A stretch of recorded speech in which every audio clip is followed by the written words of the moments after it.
देखिए, जिसका नाम है अति सूदो स्नेह को मार्ग हैं। क्या नाम है जी? अति सूदो स्नेह को मार्ग हैं। देखिए 12 बजे से हम बोलते हैं जुड़ जाने के लिए, सब इंतजार करते रहेगा।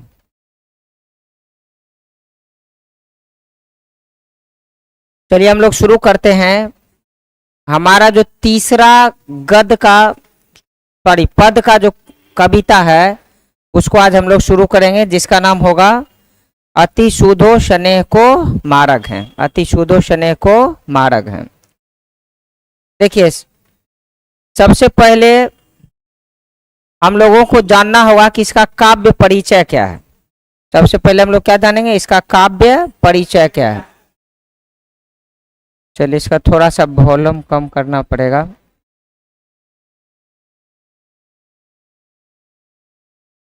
चलिए काव्य परिचय हम लोग इसका जानेंगे।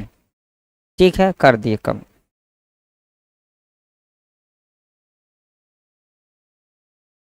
देखो थोड़ा सा हम इंतजार कर रहे हैं कि थोड़ा कुछ लोग जो है लाइव में जुड़ जाएं और उसके बाद हम लोग शुरू करेंगे। शायद हम समय से आज 2-3 मिनट 5 मिनट पहले हैं क्या जी, जिसके कारण बहुत सारे बच्चे अभी जुड़े नहीं हैं।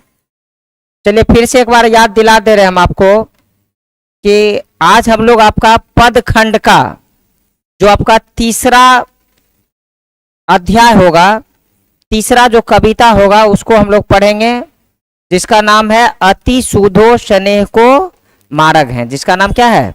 अति सूदो स्नेह को मार्ग हैं। जिसका नाम है अति सूदो स्नेह को मार्ग हैं। चलिए अनमोल राज, रोहन कुमार सब जुड़ रहे हैं और उम्मीद करेंगे जल्दी जल्दी जुड़ जाए, आपके कारण जो है हम डिले कर रहे हैं। चलिए जल्दी से जुड़ जाइए। और रेगुलर हम 12 बजे से आते ही ऑनलाइन, उसके बावजूद भी आप लोग समय लगाते हैं।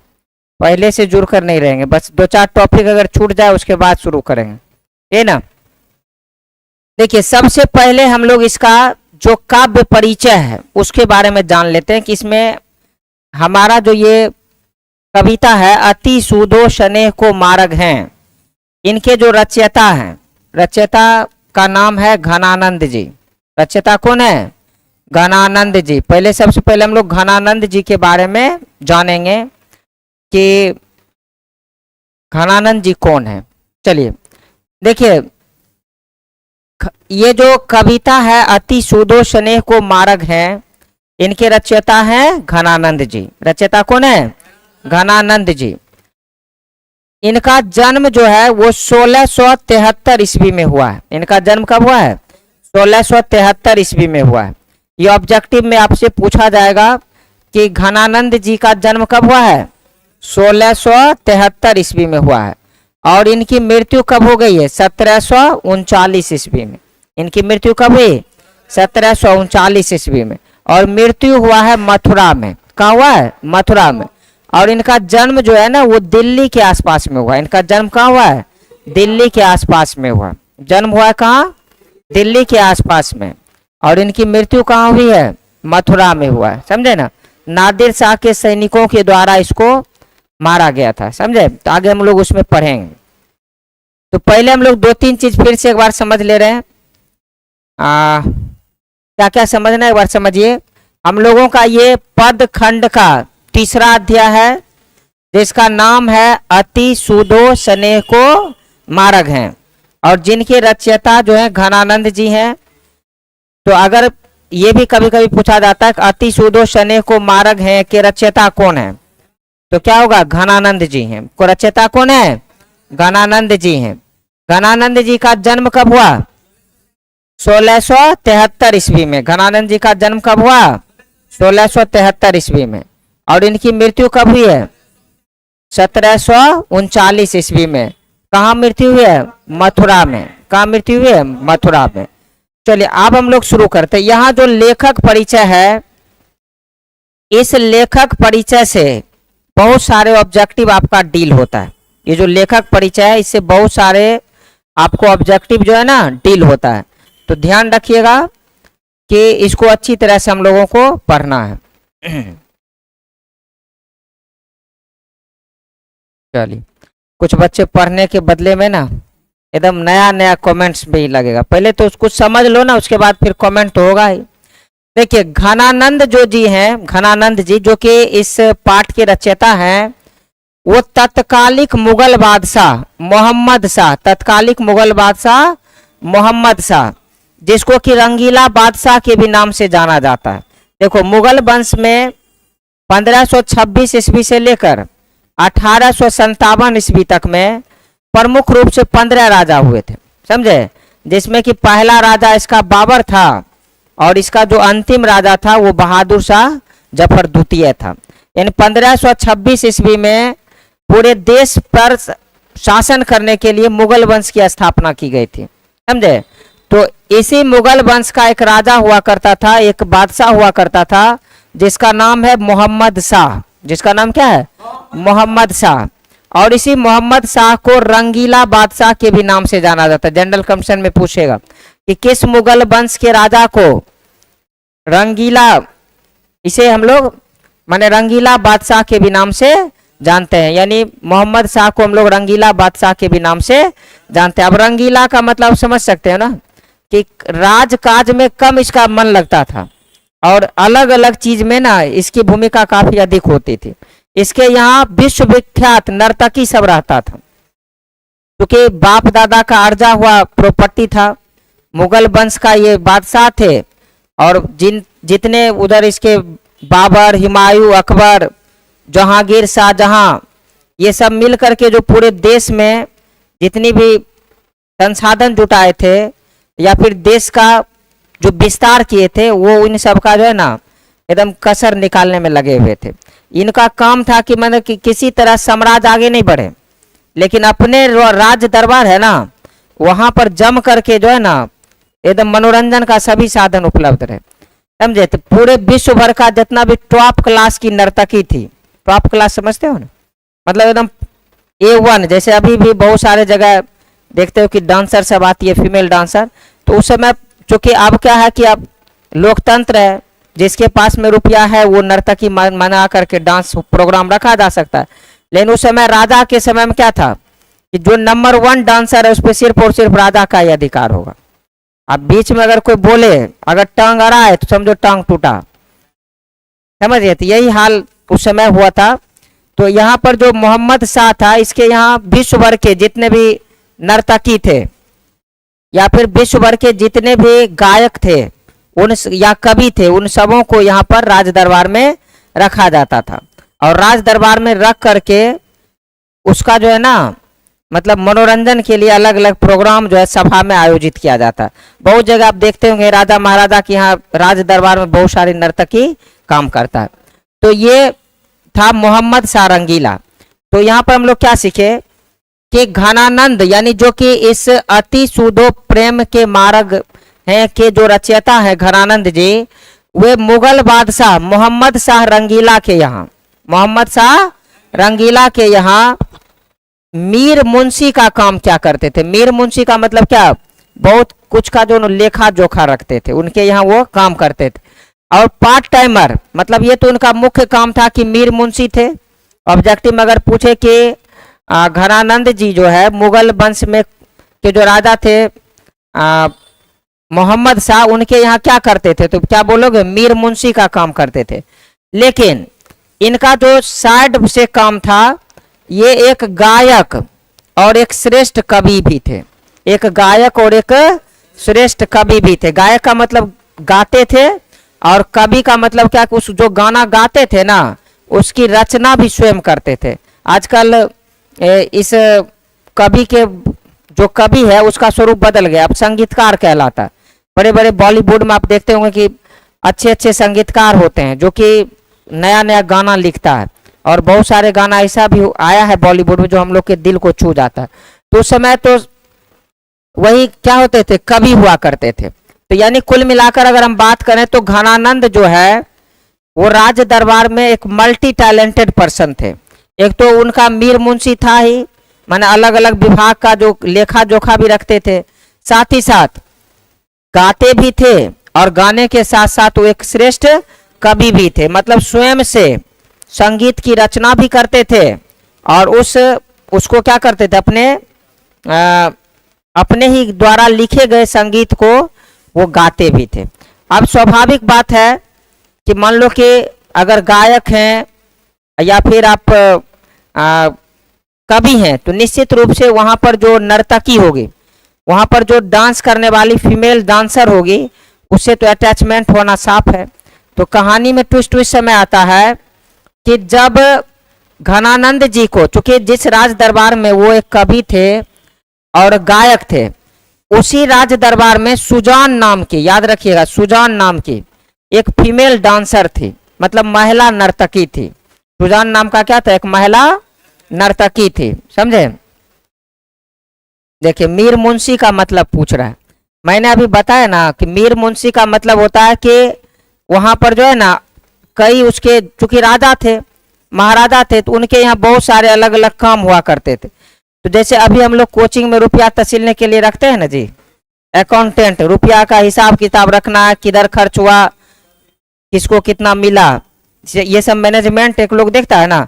उसी तरह से ये मीर मुंशी का मतलब राजा के यहाँ मैनेजमेंट करते थे, अलग अलग विभाग का जो है ना वो उसमें ध्यान रखते थे। चलिए गुड आफ्टरनून बोल लेना। रोशन कुमार जी पूछ रहे हैं कि मीर मुंशी क्या है, समझ गए होंगे कि मीर मुंशी का मतलब होता है कि राजा के यहाँ पर क्या कर रहे थे, मतलब बहुत सारा काम धंधा होगा, उसमें वो लेखा जोखा का काम करने वाले को मीर मुंशी कहा जाता है।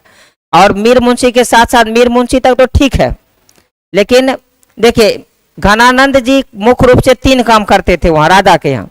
पहला तो मीर मुंशी थे, दूसरा गायक था और तीसरा एक कवि था। और ये तीनों प्रोफेशन उनके लिए ना जीवन में महंगा पड़ गया। अब कैसे महंगा पड़ा उसको हम आगे देखेंगे।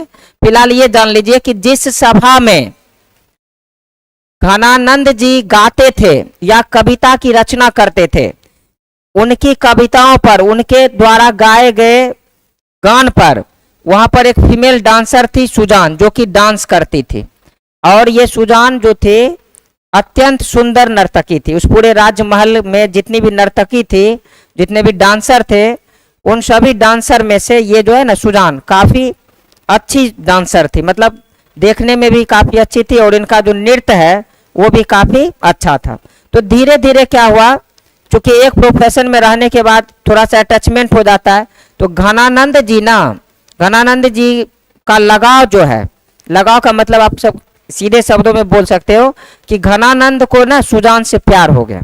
सीधे शब्दों में बात करो तो घनानंद जी को सुजान से प्यार हो गया।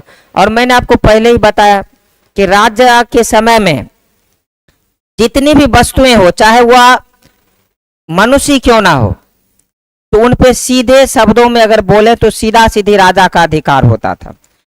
पहले के समय में राजा इतने अत्याचारी हुआ करते थे कि अगर किसी की बीवी उसको पसंद आ जाए ना, तो उसको भी अपने यहाँ रख लिया करते थे। तब तो लोकतंत्र आया ना, हम लोग जो राजतंत्र को हटाए हैं इसी कारण से। तो यहाँ पर क्या हुआ कि घनानंद को ना सुजान से प्यार हो गया। और जब ये बात किसको पता चला, बादशाह मोहम्मद शाह रंगीला को, तो इनको तो लगता था कि यहाँ जितना डांसर है सब उनकी प्रॉपर्टी है। अब उनके प्रॉपर्टी पर कब्जा कौन करना चाह रहा था जी, सुजान, सॉरी घनानंद जी, किस पे, सुजान को। और जब ये सूचना राजा को मिला, महाराजा को मिला, तो सीधे शब्दों में राजा जो थे वो घनानंद को राज दरबार से बाहर जाने को कह दिया और सीधा बोला कि तुम हमारे यहाँ मीर मुंशी का काम करता था या फिर कवि था, जिसके कारण जो है ना हम तुमको एक मौका दे रहे हैं, तुम सदा सदा के लिए दिल्ली का जो ये राज दरबार है इसको छोड़कर चले जाओ। अगर दोबारा अगर तुम कभी भी मेरे सीमा के अंदर दिखा ना, तो समझ जाओ कि तुम्हारा काम तमाम हो जाएगा। और ये बात वहां पर कर्मचारी या कोई भी व्यक्ति राजतंत्र में इस बात को समझता था, क्योंकि उस समय संविधान नहीं था कि कोर्ट में मामला जाएगा, कोर्ट में जो है ना फैसला होगा कि कौन सही है कौन गलत है। राजा के समय में राजा जो बोल दिया, समझो वही कानून है, वही संविधान है, वही अपने जज होते थे, अपने संविधान भी है। तो ये बात जो है बड़ा जल्दी घनानंद को समझ में आ गया कि अगर आप ज्यादा यहाँ टांग अड़ाएंगे या फिर सुजान के प्रति लगाव ज्यादा दिखाएंगे तो निश्चित रूप से इस दुनिया से विदा होना पड़ेगा। इससे अच्छा है कि चलो यहाँ से हटते हैं। और सीधे उन्होंने दिल्ली से पहुंच गया मथुरा। दिल्ली से कहाँ पहुंच गया? मथुरा। और मथुरा में आकर के पहले घनानंद जी मुस्लिम धर्म को मानते थे और इन्होंने क्या किया, भगवान श्री कृष्ण जी की भक्ति में लीन हो गए। क्योंकि भगवान श्री कृष्ण तो मैंने आपको जो पिछला अध्याय था उसमें बताया है कि इस दुनिया में अगर प्रेम का कोई सबसे बड़ा प्रतीक है, प्रेम की सबसे बड़ी अगर कोई परिकल्पना है, समझ गए, तो वो क्या है? भगवान श्री कृष्ण जी हैं। तो घनानंद जी सीधे मथुरा आ गए और इन्होंने क्या किया, अपना धर्म भी परिवर्तन कर लिया। पहले ये मुस्लिम समुदाय से थे और अभी इन्होंने क्या किया, सनातन धर्म को अपना लिया और अपना संपूर्ण जीवन जो है भगवान श्री कृष्ण जी की भक्ति में बिताना शुरू कर दिया। समझे? तो यहां तक तो बात समझ में आ गई कि ये थे कहाँ? दिल्ली में, राज दरबार में, लेकिन सुजान से मोहब्बत करने के चक्कर में इन्हें सजा मिली और ये सीधे पहुंच गए मथुरा और मथुरा में आकर के भगवान श्री कृष्ण जी की भक्ति में लीन हो गए। और इसी समय इन्होंने अपनी प्रेमिका के याद में, जो अभी आपको कविता हम लोग आपको समझाएंगे, अति सूदो स्नेह को मार्ग हैं, वो सुजान को संबोधित करते हुए इस कविता की रचना की है मथुरा में। लेकिन इसमें एक दुखद घटना यह है कि 1739 ईस्वी में नादिर शाह, जो कि एक विदेशी आक्रमणकारी था, समझ गए ना, उन्होंने क्या किया, दिल्ली पर आक्रमण किया। दिल्ली पर आक्रमण किया मतलब मोहम्मद शाह रंगीला के भी आक्रमण किया। और मोहम्मद शाह रंगीला जो है ये मुगल वंश का एक तरह से बोले तो लड़ने वाला राजा था ही नहीं। अब जो अपने सभा में प्रत्येक दिन नर्तकी को लाएगा, डांस करेगा, कभी युद्ध की योजना ही ना बनाए, तो निश्चित रूप से विदेशी आक्रमणकारी जब आक्रमण करेगा तो उससे लड़ेगा ही नहीं। तो इन्होंने सीधा जो है ना हथियार डाल दिया और हथियार डालने के साथ एकदम जो सुरक्षित ठिकाना है ना, अपने कुछ लोगों के साथ वहां जाकर छुप गया। ये जो नादिर शाह है ये एक लुटेरा टाइप का था। ये हम लोग के यहाँ राज करने का उद्देश्य नहीं रहता था, आया जहीं तहीं लूटा और लूटने के बाद फिर सामान उमान लेकर के चला गया। तो नादिर शाह जब दिल्ली पर आक्रमण किए तो उसी दौरान उन्होंने मथुरा एवं वृंदावन पर भी आक्रमण किए, जहां पर घनानंद जी भगवान श्री कृष्ण की भक्ति करते थे और रहते थे।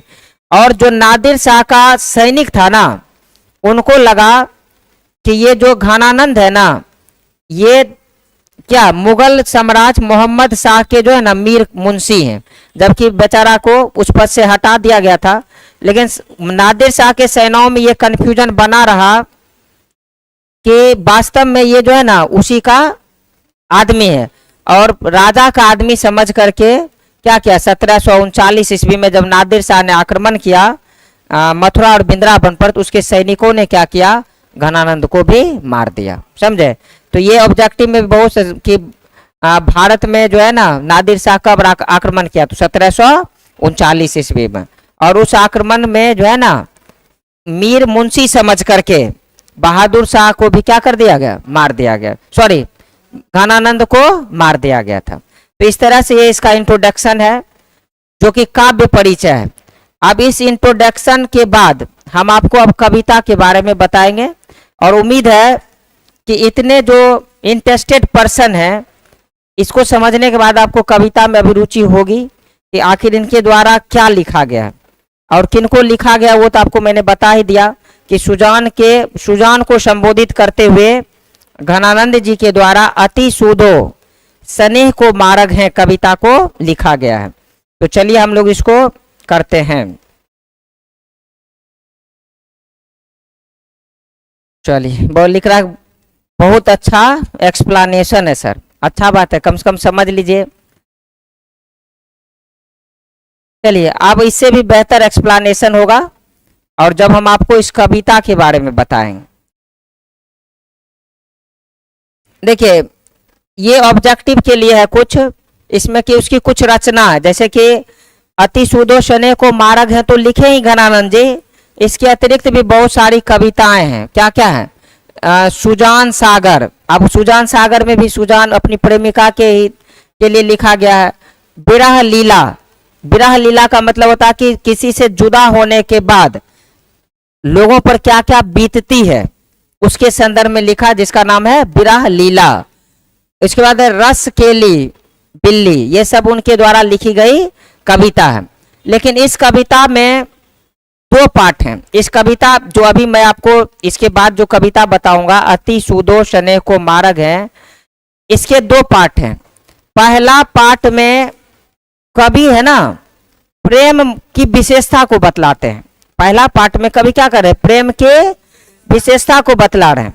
और दूसरा पार्ट में क्या कर रहा है कि अपनी प्रेमिका को याद करते हुए बादल से कहते हैं, बादल को माने कि बादल को संबोधित करते हैं और बादल के माध्यम से अपनी जो दुख है, दर्द है, तकलीफ है, उसको जो है ना सुजान के घर आंगन तक पहुंचाने का प्रयास करें। मैंने सुजान को संबोधित करते हुए दूसरी कविता लिखते हैं। तो याद रखिएगा कि घनानंद के द्वारा लिखी गई ये जो कविता है ना, ये दो छंद में है।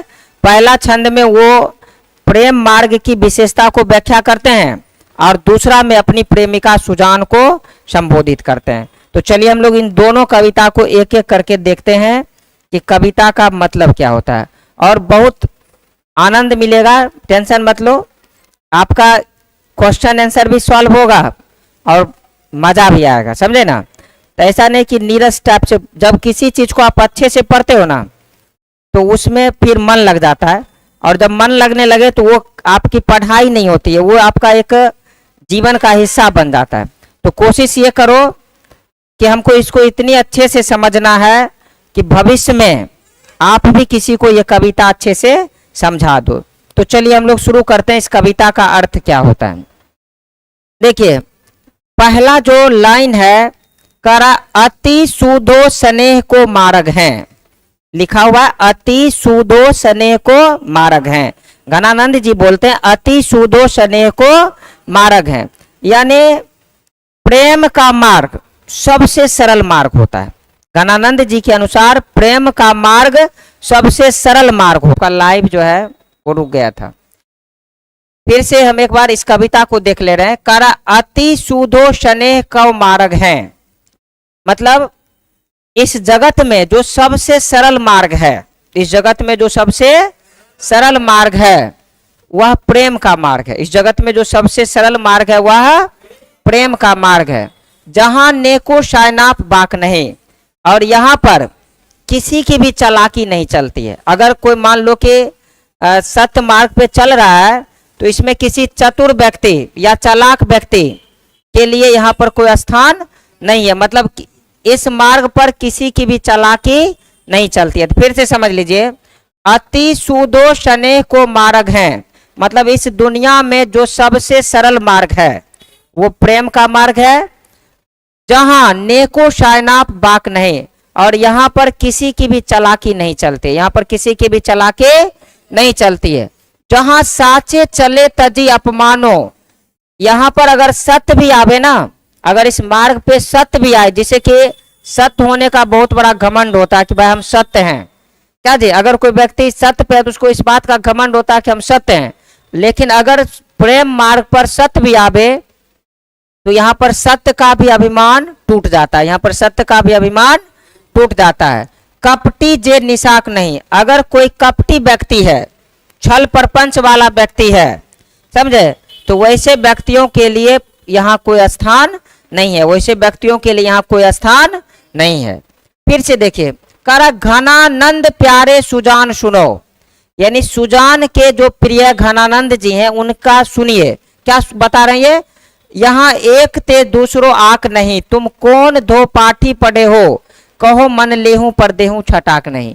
घनानंद जी कहते हैं कि अगर कोई व्यक्ति प्रेम मार्ग का अनुसरण करता है, अगर कोई व्यक्ति प्रेम मार्ग का अनुसरण करता है तो उन्हें सब कुछ प्राप्त हो सकता है और उन्हें खोने के लिए कुछ भी नहीं रहता है। लेकिन यहाँ पर मैं आपको एक बात चेतावनी दे दूं कि ये घनानंद जी के द्वारा कही गई बातें हैं और वर्तमान समय में इसका कोई मतलब नहीं है। अगर कोई व्यक्ति प्रेम मार्ग का अनुसरण करते हो तो मिलेगा कुछ नहीं और सब कुछ बर्बाद हो जाएगा, समझ गए। ये मेरा थ्योरी है, तो ये कविता है जो लिखा है मैं उसको समझा रहा हूँ, लेकिन इसका मतलब ये नहीं समझ लेना कि भाई घनानंद जी बोल दिए तो हम भी ट्राई कर लेते हैं। तो यहाँ पर ट्राई नहीं करना है। घनानंद जी कहते हैं कि अगर कोई व्यक्ति प्रेम मार्ग का अनुसरण करता है तो उन्हें सब कुछ प्राप्त हो सकता है और उन्हें कुछ भी त्यागने की आवश्यकता नहीं होती है। मतलब प्रेम ही एक ऐसा मार्ग है, अगर कोई उसका अनुसरण कर लिया तो वो सब कुछ प्राप्त कर सकता है, लेकिन इसके बदले में उन्हें कुछ भी त्यागने की जरूरत नहीं पड़ेगी। ये घनानंद जी कहते हैं। तो ये पहला कविता आप लोग समझ में आ ही गया होगा। अब देखिए ये अपने दूसरे कविता में क्या कहते हैं, उसको थोड़ा सा ध्यान से सुनिएगा। और बड़ा ही रोमांचित कविता है, आपको भी रोमांच कर सकता है और उम्मीद करेंगे कि इसको अच्छी तरह से समझें और समझ में आ जाए तो कमेंट में जरूर लिखें कि समझ में आ रहा है सर, ताकि जो है हम लोग नेक्स्ट वीडियो पर भी काम करेंगे। देखिए कहता पर का जेही देह को धरी फिरो। पर का जी देह को धरी फिरो का मतलब क्या होता है कि दूसरे के उपकार के लिए शरीर धारण करने वाले, दूसरे के उपकार के लिए शरीर धारण करने वाले परजन्य जथारथ है दर्शो, निधि नीर सुधा के समान करो, सबकी विधि सत्सन सरसों। यानी कहता अब इस कविता के माध्यम से घनानंद जी बादल को संबोधित करते हैं। बादल मैंने समझते हो ना, जो आकाश से बारिश करवाती है, उस बादल को संबोधित कर रहे हैं और कह रहे हैं कि हे बादल, तुम दूसरे के उपकार के लिए अपना शरीर धारण करते हो। हे बादल, तुम दूसरे के उपकार के लिए अपना शरीर धारण करते हो और विभिन्न प्रकार के जल को अपने शरीर के अंदर भरकर, विभिन्न स्थान के जल को अपने शरीर के अंदर भरकर इसे क्या सुधा के समान, अमृत के समान बनाकर, इसे अमृत के समान बनाकर सज्जन व्यक्तियों के घर आंगन में इसकी बरसात करते हो। सज्जन व्यक्तियों के घर आंगन में इसके बरसात करते हो। क्या कह रहा, सुनो ध्यान से। कहता पर का जेही देह को धरी फिरो, परजन्य जथारथ है दर्शो, निधि नीर सुधा की समान करो, सभी विधि सज्जनता सरसो। हे बादल, तुम दूसरे के उपकार के लिए अपना शरीर धारण करते हो और विभिन्न स्थान के पानी को, जल को अपने शरीर के अंदर समावेशित करते हो और उसे अमृत के समान बनाकर सज्जन व्यक्तियों के घर आंगन में इसके बरसात करते हो। सज्जन व्यक्तियों के घर आंगन में इसके बरसात करते हो। करा घना आनंद जीवन दायक हो कछु, मेरियो पीर हियो परसु। कहता हे बादल, हे दूसरे के उपकार करने वाले, हे जीवन को प्रदान करने वाले बादल, कभी तुम घनानंद जी के भी दुख दर्द को, तकलीफ को, बिरहा की पीड़ा को समझो। कबहू बा वासनी सुजान के आंगन में आंसू विहीन लेह बरसो। कहता हे बादल, तुम मेरे अंदर जो ये आंसुओं की बिरह है, आंसुओं का जो ये सैलाब है, जो कि सुजान से बिरह होने के कारण, सुजान से जुदा होने के कारण हमारी आंखों से बरस रहा है, इस आंसू रूपी को, जल को भी तुम अपने शरीर में धारण कर लो और इसे ले जाकर के मेरी प्रेमिका सुजान के घर आंगन में इसकी जाकर बरसात कर दो। मेरी प्रेमिका सुजान के घर आंगन में जाकर इसके बरसात कर दो। तो इस कविता से आप समझ रहे हैं कि कितने ज्यादा अंदर से कुंठित हैं घनानंद जी, और वो बादल को अपना माध्यम बनाकर, चूंकि उस समय तो व्हाट्सएप नहीं चलता होगा, तो वो एक क्या उपाय लगाया कि बादल को ही संबोधित किया जाए। बादल से ही अनुरोध करेंगे कि हमारी आंसू को मेरी प्रेमिका तक पहुंचाया जा सके। तो इस 4 लाइन का अर्थ एक बार फिर से सुन लीजिए। घनानंद जी कहते हैं हे बादल, तुम दूसरे के उपकार के लिए अपना शरीर धारण करते हो और अलग अलग स्थान का जो जल है ना, उसको अपने अंदर समावेशित करके उसे अमृत के समान बनाकर सज्जन व्यक्तियों के घर आंगन में इसकी बरसात करते हो। तुम कभी मेरे भी दुख दर्द को, पीड़ा को समझो और मेरे अंदर जो बिरह की आंसू बह रही है, इस आंसू को भी तुम अपने अंदर समेट लो और इसे ले जाकर के मेरी प्रेमिका सुजान के घर आंगन में जाकर इसके बरसात कर दो। सुजान के घर आंगन में जाकर इसके बरसात कर दो। तो उम्मीद करते हैं कि आप पूरी की पूरी कविता समझ चुके होंगे। कोई दिक्कत समझ में आ गया ना? तो चलिए अब इससे जुड़ी हुई जो प्रश्न उत्तर है हम एक बार उसको देख लेते हैं। देखिए पहला जो सवाल है, कह रहा कि कवि प्रेम को अति सूधो क्यों कहता है?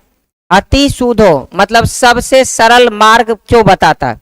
देखिए कवि के अनुसार प्रेम का जो मार्ग होता है ना वो सबसे सरल मार्ग है। कवि के अनुसार प्रेम का जो मार्ग है वो क्या है? सबसे सरल मार्ग है। कवि मानते हैं कि इस मार्ग पर किसी भी व्यक्ति की चतुराई नहीं चलती है।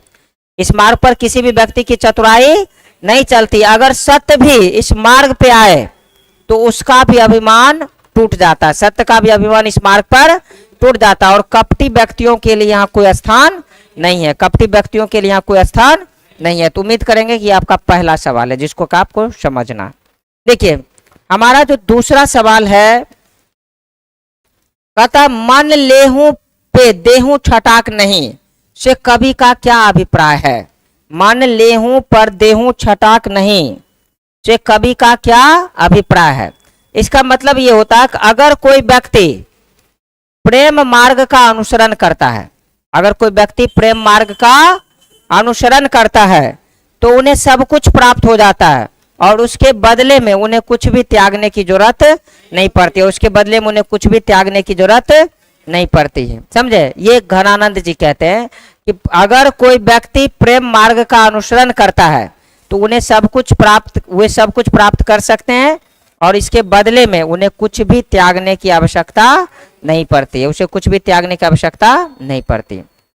कह रहा कि द्वितीय छंद किसे संबोधित और क्यों? तो आपको सबसे पता होगा कि यहां पर जो द्वितीय छंद है ना वो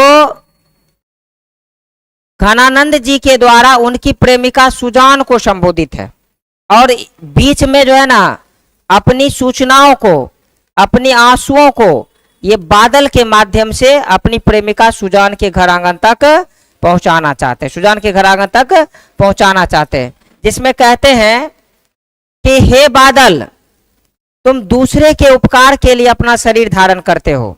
तुम दूसरे के उपकार के लिए अपना शरीर धारण करते हो। तुम कभी मेरे भी दुख दर्द को, तकलीफ को, बिरहा को समझो और जिस तरह से तुम आसपास के जल को एकत्रित करके उसे अमृत के समान बना करके सज्जन व्यक्तियों के घर आंगन में उसकी बरसात करते हो, उसी तरह तुम कभी मेरे भी अंदर जो ये बिरहा की आंसू है, सुजान से अलग होने की, जुदाई की जो आंसू है, उसको भी अपने अंदर समेट लो और इसे ले जाकर के मेरी प्रेमिका सुजान के घर आंगन में इसके बरसात कर दो। तो ये द्वितीय छंद में घनानंद जी के द्वारा ये बातें कही गई है। कह रहा कि परहित के लिए देह कौन धारण करता है? आप सबको पता है कि परहित के लिए देह कौन धारण करता है? बादल।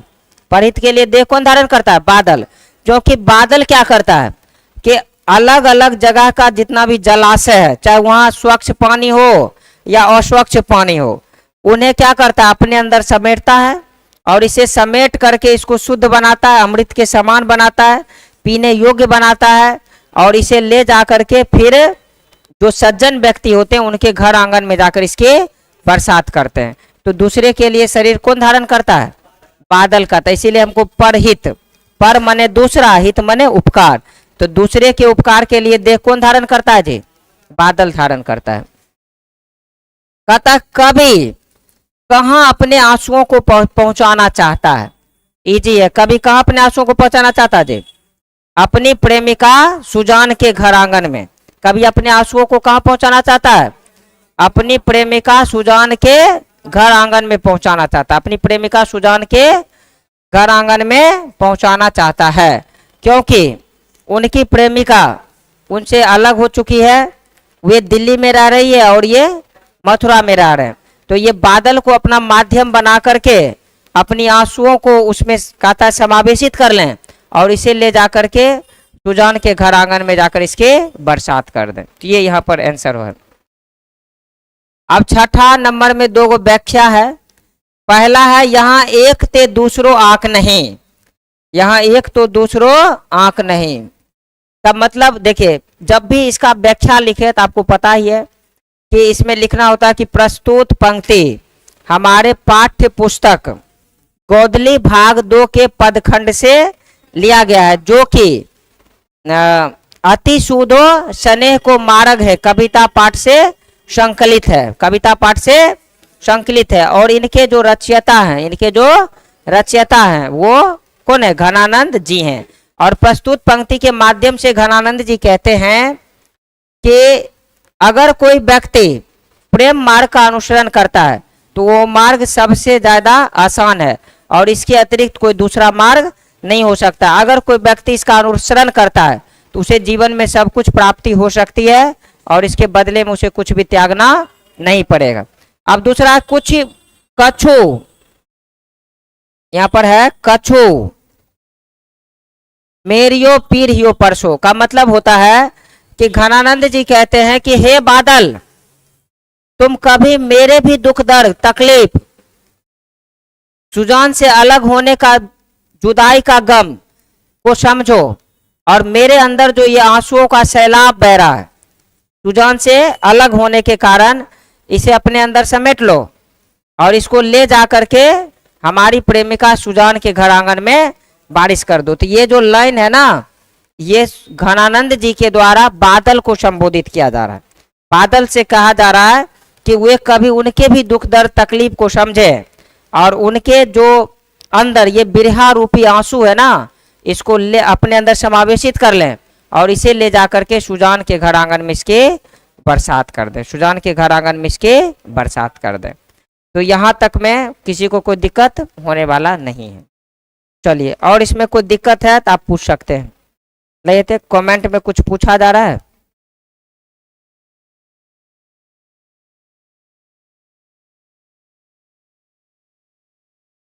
देखिए पूरा जो है ना, कई दिन से ऑनलाइन है, नाम पूछ रहा है मेरा। थंबनेल में लिखा हुआ है ना, नाम लिखा हुआ है ना। तो चलिए वीडियो जब लास्ट हो जाए तो उसमें आप देख सकते हैं। संध्या कुमारी बोले क्या नाम है। चलिए अच्छा बात है। अब जो हमारा अगला वीडियो आएगा वो आपका जो नेक्स्ट कविता है उस पे आएगा। और सबको फिर से बता दें कि संपूर्ण हिंदी कविता को लेकर हम लोग ऑनलाइन रहेंगे। और अगर पीछे किसी का छूट भी गया है तो आप जाइए यूट्यूब पे प्रेरणा कोचिंग सेंटर लिखिए और वहाँ पर आपको पहला दूसरा या फिर ग्रामर का भी अलग अलग अध्याय का जो है आपको निश्चित रूप से वहाँ पर मिल जाएगा और वहाँ से आप इसका अध्ययन कर सकते हैं, समझे। तो प्रत्येक दिन हम आपको लाइव आएंगे और एक चैप्टर पूर्ण रूप से कंप्लीट करेंगे। देखिए बहुत सारे छात्र 12 बजे स्कूल में रहते हैं, तो आप बाद में भी, चूंकि लाइव के बाद ये ऑटोमेटिक रिकॉर्डेड होकर के यूट्यूब चैनल पे जमा हो जाता है और प्ले लिस्ट में जाकर आप 10th क्लिक करेंगे, 10th क्लास, तो ऑटोमेटिक आपको उसमें हिंदी का संपूर्ण जो पाठ है उसको मिल जाएगा। अगर आप संपूर्ण क्लास करना चाहते हैं 10th का, चूंकि और भी हमारे साथ कई टीम है साइंस के, मैथ के, तो उनसे अगर आप अध्ययन करना चाहते हैं तो इसके लिए आप प्रेरणा कोचिंग सेंटर का जो एजुकेशनल ऐप है उसको डाउनलोड कर सकते हैं और वहाँ पर सभी विषय की तैयारी आपको ऑनलाइन ऑफलाइन दोनों तरीकों से कराई जाती है। ऑफलाइन के लिए आपको कोचिंग संस्थान आना पड़ेगा और ऑनलाइन आप अपने घर पे पढ़ सकते हैं। तो चूंकि ये जो कविता था आज थोड़ा सा छोटा था जिसके कारण पहले खत्म हो गया, और अगर बड़ा कविता होगा तो उसमें हम लोग ज़्यादा समय लेंगे। तो ठीक है, हम फिर